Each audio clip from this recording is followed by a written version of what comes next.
Seorang tukang cuci didakwa di Mahkamah Seksyen Aikrul hari ini atas pertuduhan melakukan amang seksual fizikal terhadap anak gadis kekasihnya yang berusia 15 tahun.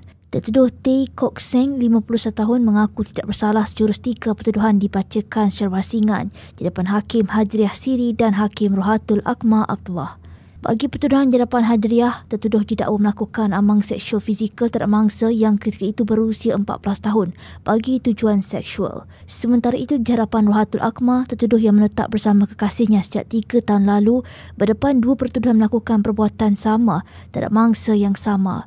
Kesemua kesalahan itu dilakukan kira-kira pukul 7.30 malam dalam bilik tidur sebuah rumah di Taman Cheng Bestari dalam daerah Melaka Tengah pada 18, 19 dan 20 November 2024. Timbalan Pendakwa Raya Muhammad Nazrin Ali Rahim tidak menawarkan jaminan tetapi mencadangkan RM15,000 bagi setiap pertuduhan sekiranya mahkamah mahu menggunakan budi bicara. Sementara Timbalan Pendakwa Raya Wardah Isha mencadangkan RM20,000.